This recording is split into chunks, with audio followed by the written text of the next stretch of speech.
ಒಂದು ವೃಕ್ಷ ಮರದ ರೂಪದಲ್ಲಿ ನೆಲೆಸಿರ್ತಾಳೆ. ಆ ಕಾರಣಕ್ಕೋಸ್ಕರ ಈ ಜಾಗವನ್ನ ಬದ್ರಿನಾಥ ಅಂತ ಅಂದ್ಬಿಟ್ಟು ಕರೆಯುತ್ತಾರೆ. ಬದ್ರಿನಾಥಲ್ಲಿ ಏನು ವಿಶೇಷತೆ ಅಂದ್ರೆ ಮಹಾವಿಷ್ಣುವಿನ ಒಂದು ಬಿಸಿ ನೀರಿನ ಗುಂಡಿ ಇದೆ ನೋಡಿ. ಇಲ್ಲಿ ಕಾಣಿಸ್ತಿದೆಯಲ್ಲ, ಇದು ಬಿಸಿನೀರಿನ ಗುಂಡಿ. ಹವಾ ಬರ್ತಿದೆ ನೋಡಿ, ಹೊಗೆ ಬರ್ತಿದೆ. ಅಲ್ಲಿ ನಾವು ಬಂದಿರೋ ಬದ್ರಿನಾಥಲ್ಲಿ ಕನ್ನಡದವರು ಬಂದವರು, ಅದು ನಮ್ಮ ಬೆಂಗಳೂರವರು, ಕಾಮಾಕ್ಷಿ ಪಾಳ್ಯದವರು.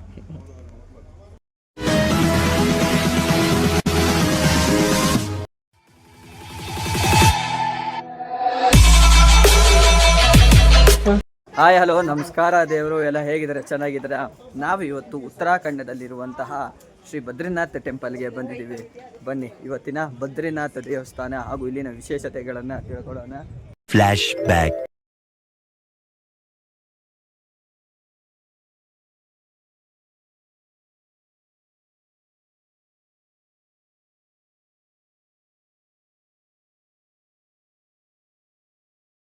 ರಸ್ತೆಗಳು ನೋಡಿ ಡಿಫ್ರೆಂಟು. ನೀವು ಪಾರ್ಕಿಂಗ್ ಟೈಲ್ಸ್ ಮಾಡ್ತಾರಲ್ಲ ಆಫ್ರಿಕನ್ಸ್ಗೆಲ್ಲ ಹೋದಾಗ ಆ ಥರ ಇದೆ.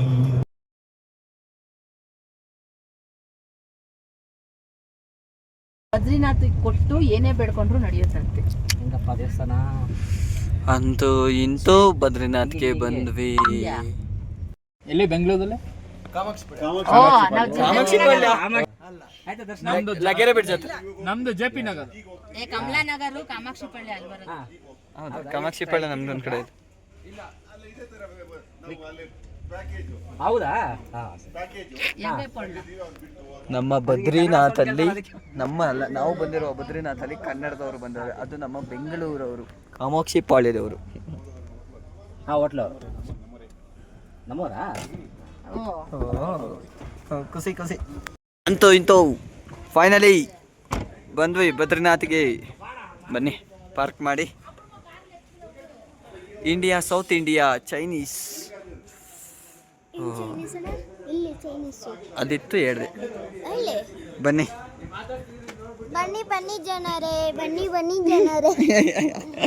ಬನ್ನಿ ರೂಮ್ಗೆ ಹೋಗೋಣ. ಫಸ್ಟ್ ರೂಮ್ ರೆಡಿ ಆಗಿಬಿಟ್ಟು ಆಮೇಲೆ ಸೀದಾ ಟೆಂಪಲ್ಗೆ ಹೋಗೋಣ. ಸರಸ್ವತಿ ಸರಿ ಜಾಗದಲ್ಲಿ ರೂಮ್ ಮಾಡಿದ್ದೀವಿ ಅಂದರೆ ನೋಡಿ, ಗ್ಲೇಷಿಯರ್ ಸಹ ಅಲ್ಲಿ ಕಾಣುತ್ತೆ.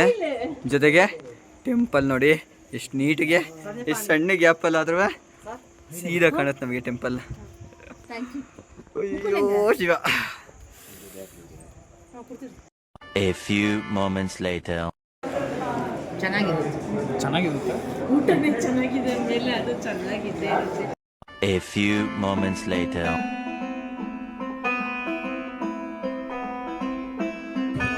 ನಾವು ಸಹ ವಿಷ್ಣುವಿಗೆ ಪೂಜೆ ಮಾಡಿಸಿ. ಪುರಾಣಗಳಲ್ಲಿ ಹೇಳಿರುವಂತೆ ಈ ಜಾಗದಲ್ಲಿ ನರ ಮತ್ತೆ ನಾರಾಯಣ ಎಂಬ ಇಬ್ಬರು ಋಷಿಗಳು ತಪಸ್ಸನ್ನ ಮಾಡಬೇಕು ಅಂತ ಬಂದಿರ್ತಾರೆ. ನಾರಾಯಣ ಸ್ವರೂಪನ ಅಂತನೂ ಸಹ ಕರೀತಾರೆ ಇವರನ್ನ. ಅವ್ರಿಗೆ ಈ ಚಳಿಗಾಲದಲ್ಲಿ ಇಷ್ಟೊಂದು ಚಳಿ ಇರುತ್ತೆ ಅಂತ ಗೊತ್ತಿರೋದಿಲ್ಲ. ಆ ಕಾರಣಕ್ಕಾಗಿ ಏನು ಮಾಡ್ತಾರೆ, ಲಕ್ಷ್ಮೀ ದೇವಿಯು ಈ ಜಾಗದಲ್ಲಿ ಬದರಿ ಅಂದರೆ ನಮ್ಮ ಕಡೆ ಏನು ಹೇಳ್ತೀವಿ ಬಾರೆಹಣ್ಣು ಅಥವಾ ಬೋರೆಹಣ್ಣು, ಈ ರೀತಿಯಾಗಿ ಒಂದು ವೃಕ್ಷ ಮರದ ರೂಪದಲ್ಲಿ ನೆಲೆಸಿರ್ತಾಳೆ. ಆ ಕಾರಣಕ್ಕೋಸ್ಕರ ಈ ಜಾಗವನ್ನು ಬದ್ರಿನಾಥ ಅಂತ ಅಂದ್ಬಿಟ್ಟು ಕರೆಯುತ್ತಾರೆ.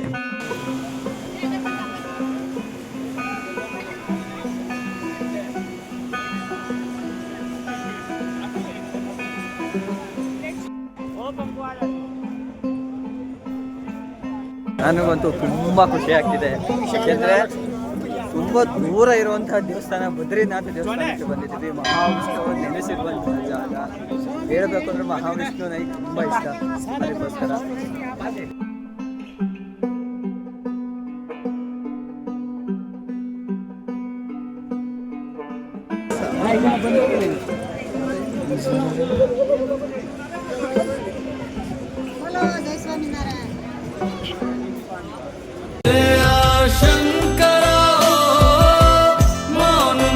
ದೇವರು ಅಂತೂ ಇಂತೂ ಪೂಜೆ ಎಲ್ಲ ಮಾಡಿಸ್ಕೊಂಡು ಶ್ರೀ ಮಹಾವಿಷ್ಣುವಿನ ದೇವರನ್ನು ನೋಡಿಕೊಂಡು ಎಲ್ಲ ಬಂದ್ವಿ. ಆ್ಯಕ್ಚುಲಿ ಒಳಗೆ ಎಲ್ಲೂ ವಿಡಿಯೋ ಮಾಡುವಂತಿಲ್ಲ. Photography, videography is not published. ನಮ್ಮ ದಕ್ಷಿಣ ಭಾರತದಲ್ಲಿ ಎಲ್ಲ ಕಡೆ ವಿಡಿಯೋಗಳು ಅಲೋ ಇರುತ್ತೆ. ಇಲ್ಲಿ ಉತ್ತರಾಖಂಡದಲ್ಲಿ ಯಾವುದೇ ದೇವಾಲಯದೊಳಗೆ ವಿಡಿಯೋ ಮಾಡೋಕ್ಕೆ ಅವಕಾಶ ಇರಲ್ಲ. ಬೆಂಗಳೂರಲ್ಲೂ ಎಷ್ಟೋ ಕಡೆ ದೇವಸ್ಥಾನಗಳು ಅವೈಲೇಬಲ್ ಇಲ್ಲ. ಬಟ್ ನಮ್ಮ ಸೈಡ್ ಏನಿದೆ ಎಲ್ಲ ದೇವಸ್ಥಾನಗಳು ಫೋಟೋ ಆಗಲಿ ವಿಡಿಯೋ ಆಗಲಿ ತುಂಬ ಅವೈಲೇಬಲ್ ಇದೆ. ಈ ಕಡೆ ಸೈಡ್ ಯಾವುದೇ ವಿಡಿಯೋಗಳು ನಡೆಯುವಂತಿಲ್ಲ. ಹಾಗಾಗಿ ನೀವು ಹೊರಗಡೆಯ ದೇವರನ್ನು ಇಲ್ಲೇ ನೋಡ್ಕೋಬೇಕಾಗುತ್ತೆ.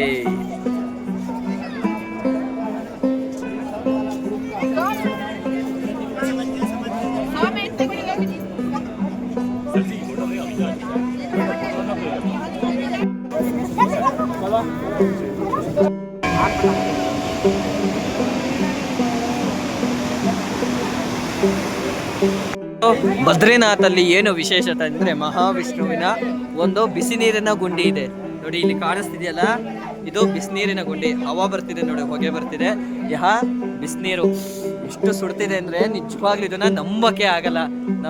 ನಮ್ಮ ಸೈಡ್ ಏನಾದ್ರು ಈಜುಕೊಳ ಇದ್ರೆ ಅಥವಾ ಏನಾಗುತ್ತೆ ಹಳ್ಳ ಅಂತೀವಿ, ಹಳ್ಳದಕ್ಕಿಂತ ಎಡಾಗಿ ಒಂದು ಗುಂಡಿ ಅಂತ ಹೇಳ್ತೀವಲ್ಲ, ಬಿಸಿನೀರು ಅಂದರೆ ಬಿಸಿನೀರು ನೋಡಿ. ಇಲ್ಲಿ ಈ ಜಾಗದಲ್ಲಿ ಯಾವಾಗಲೂ ನೀರು ಬಿಸಿಯಾಗೇ ಇರುತ್ತದೆ. ಇದೇ ಶ್ರೀ ಬದ್ರಿನಾಥ ದೇವಸ್ಥಾನದಲ್ಲಿ ಇರುವಂತಹ ವಿಶೇಷತೆ ನೋಡಿ. ಇಲ್ಲಿ ಎಲ್ಲ ಸ್ನಾನ ಮಾಡ್ತಾರೆ. ಇಲ್ಲಿ A few moments later.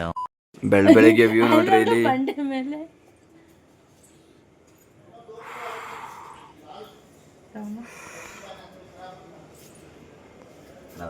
ಯಪ್ಪ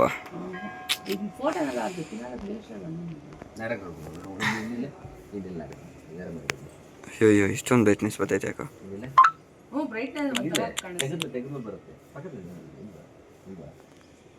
ನೋಡ್ರಿ ಇಲ್ಲಿ ಟೈಮ್ ಎಷ್ಟು ಗೊತ್ತಾ? ಇನ್ನೂ 7 ಗಂಟೆ ಅಷ್ಟೇ. 7 ಗಂಟೆಗೆ ಇಷ್ಟೊಂದು ಬಿಸಿಲು ಹೊಡಿತೈತೆ ಇಲ್ಲಿ.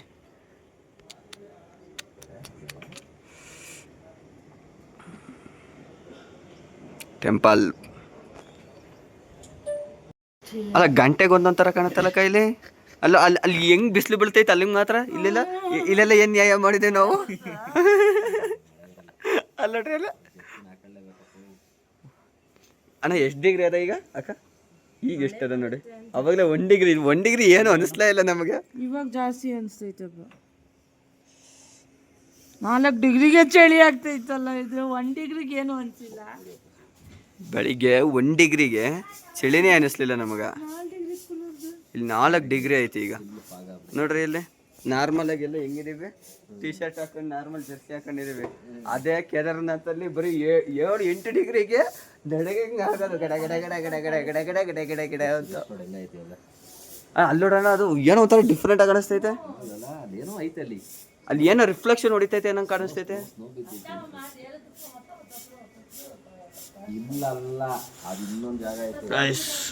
ನೀವು ಬದ್ರಿನಾಥ್ ಫಿಲಮಲ್ಲಿ ನೋಡಿದ್ದೀರಲ್ಲ, ಅದೇ ನೀರು ಬಿಡೋದು ಅದೇ ಜಾಗ ಅದು ನೋಡಿ. ಇಲ್ಲಿಂದ ಕಾಣುತ್ತೆ.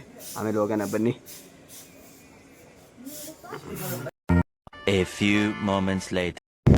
ನಾನೀಗ ಬದ್ರಿನಾಥಲ್ಲಿ, ನೀವು ಬದ್ರಿನಾಥ್ ಫಿಲಮ್ ನೋಡಿದ್ರೆ ಅಲ್ಲು ಅರ್ಜುನ್ ಫಿಲಮಲ್ಲಿ ಅವರು ಯಾರು ಪಾಪ ಮಾಡಿರ್ತಾರೆ ಅಥವಾ ಪುಣ್ಯ ಮಾಡಿರ್ತಾರೆ ಅವ್ರ ಮೇಲೆ ನೀರು ಬಿಡೋದು ಗೊತ್ತಾ, ಆ ಜಾಗಕ್ಕೆ ಕರ್ಕೊಂಡು ಹೋಗ್ತಾ ಇದ್ದೀನಿ. ನಿನ್ನೆ ಹೋಗೋಕ್ಕಾಗಲಿಲ್ಲ, ಯಾಕೆಂದರೆ ಥಂಡಿ ಇತ್ತು, ಚಳಿ ಇತ್ತು, ಒಂಥರ ವೆದರ್ ಸಂಜೆ ಬೇರೆ ಆಗ್ಬಿಟ್ಟಿತ್ತಲ್ಲ, ತಡೆಯೋಕ್ಕಾಗಲ್ಲ ಚಳಿಯ. ಎಲ್ಲ ಬಂದೆ ನಾನು. ಎಲ್ಲೆಲ್ಲೋ ಹೋಗ್ಬೇಕು ಗೊತ್ತಿಲ್ಲ, ಎಲ್ಲೆಲ್ಲೋ ಹೋಗ್ತಾಯಿದ್ದೀನಿ ನೋಡಿ. ಇಲ್ಲಿ ಆ ಜಾಗಕ್ಕೆ ನಿಮ್ಮನ್ನು ಕರ್ಕೊಂಡು ಹೋಗ್ತಾಯಿದ್ದೀನಿ. ನಾನು ಹೋಗಿಲ್ವಲ್ಲ, ಇಷ್ಟು ದೂರ ಬಂದು ನಾವು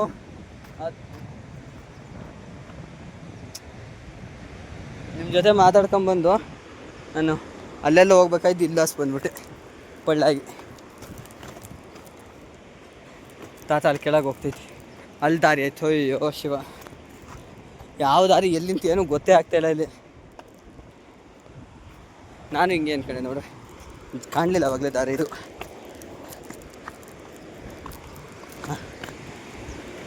ಗೊತ್ತಲ್ಲಿ ಹೋಗ್ಬೇಕ, ಆ ಜಾಗಕ್ಕೆ ಹೋಗ್ತಾಯಿದ್ದೀನಿ. ಆದರೆ ಅವಾಗ ಇದ್ದಿದ್ದು ಆ ವಾಟರ್ ಫಾಲ್ಗೂ ಬಟ್ ಈಗ ಇರೋ ವಾಟರ್ ಫಾಲ್ಗೂ ತುಂಬ ಡಿಫ್ರೆಂಟ್ ಇದೆ ಅಂತ ಅಂದರು. ಬಟ್ ಈಗ ಒಂದು ಸ್ವಲ್ಪ ಅದೇನೋ ಆರ್ಟಿಫಿಷಿಯಲ್ ಆಗಿ ಮಾಡಿದ್ದಾರೆ ಅಂತ ಇದ್ದಾರೆ. ಹೋಗಿ ನೋಡಿಕೊಂಡು ಬರುವ ಬನ್ನಿ. ಸುಸ್ತಾಗಿ ಹೋಗ್ಬಿಡ್ತಾರೆ. ಊಟ ಮಾಡಿದ್ದಕ್ಕೂ ದನ ತಿಂದಂಗೆ ತಿಂದ್ಬಿಟ್ಟು ಇಲ್ಲಿ ಬಂದರೆ ಇನ್ನೇನು ಆಗುತ್ತೆ ಹೇಳ್ರಿ. ಬನ್ನಿ ಹೋಗೋಣ. ಇಂತೂ ನಾವು ಹುಡುಕ್ತಿದ್ದ ಜಾಗಕ್ಕೆ ನಾವು ಬಂದೇ ಬಿಟ್ವಿ. ಅಲ್ಲಿ ಇದೆ ನೋಡಿ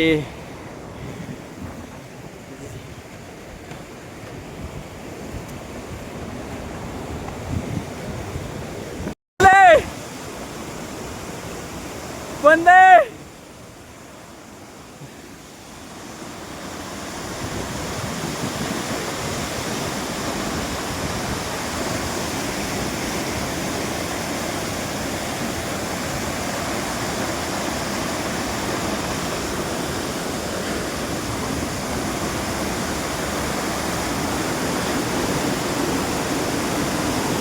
ಆದರೂ ಆ ಫಿಲಮಲ್ಲಿ ತೋರಿಸಿದ ಜಾಗಕ್ಕೂ ಈಗಿರೋ ಜಾಗಕ್ಕೂ ತುಂಬ ಡಿಫ್ರೆನ್ಸ್ ಇದೆ. ಆ ಫಿಲಮ್ ಬಂದು ತುಂಬ ವರ್ಷಗಳೇ ಆಗೋಯ್ತಲ್ವಾ, ಇಲ್ಲೂ ಸಹ ಎಲ್ಲ ಚೇಂಜಸ್ಗಳು ಆಗೋಗ್ಬಿಟ್ಟಿದೆ ನೋಡಿ. ಆ್ಯಕ್ಚುಲಿ ನನಗೂ ಇದೇ ಪ್ಲೇಸ್ ಅಂತ ಗೊತ್ತಿಲ್ಲ, ಬಟ್ ಕ್ಲಾರಿಟಿಯಾಗಿ ಹೇಳ್ಬೇಕು ಅಂದರೆ ಇಲ್ಲಿರೋ ಜನಗಳನ್ನ ಎಲ್ಲರನ್ನೂ ಕೇಳ್ಕೊಂಡು ವಿಚಾರಿಸ್ಕೊಂಡು ಬಂದರೆ ಇದೆ.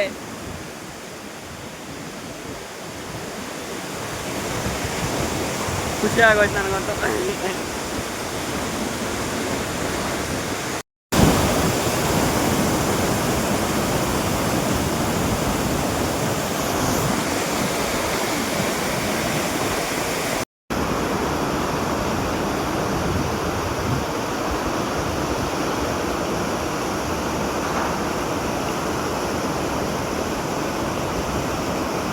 ಒಂದ್ಸಲ ನೋಡ್ಕೊಳ್ರಪ್ಪ.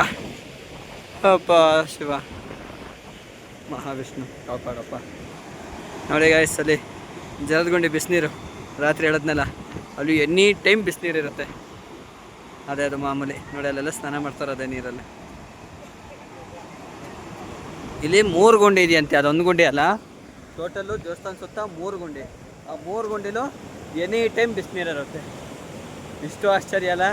ಈ ಕಡೆ ಗ್ಲೇಷಿಯರ್ ನೀರು ತಣ್ಣಗಂದ್ರೆ ತಣ್ಣಗಿರುತ್ತದ, ಈ ಕಡೆ ಕುದಿಯೋ ನೀರು ಕೈ ಮುಟ್ಟಕ್ಕಾಗಲ್ಲ. ಯಾವ ನೀರಲ್ಲಿ ಸ್ನಾನ ಮಾಡ್ತೀರಾ? ಇದ್ರಲ್ಲಿ ಮುಳುಗಿದ್ರೆ ಶೀತ, ಅದ್ರಲ್ಲಿ ಮುಳುಗಿದ್ರೆ ಚರ್ಮನೇ ಗೋತ. ಅಯ್ಯೋ ಶಿವ ಶಂಕರ. ನೋಡಿ, ಆವಾಗ ಬದ್ರಿನಾಥ್ ಮೂವಿಲಿ ನೆಗ್ದಿದ್ರಲ್ಲ ಆ ಜಾಗದಲ್ಲಿ ಓಡ ಬಂದು ಫಿಲಮಲ್ಲಿ ಶೂಟಿಂಗ್ ಮಾಡಿದ್ರಲ್ಲ ಆ ಜಾಗದಲ್ಲಿ. ಉಫ್ ಅಮ್ಮ,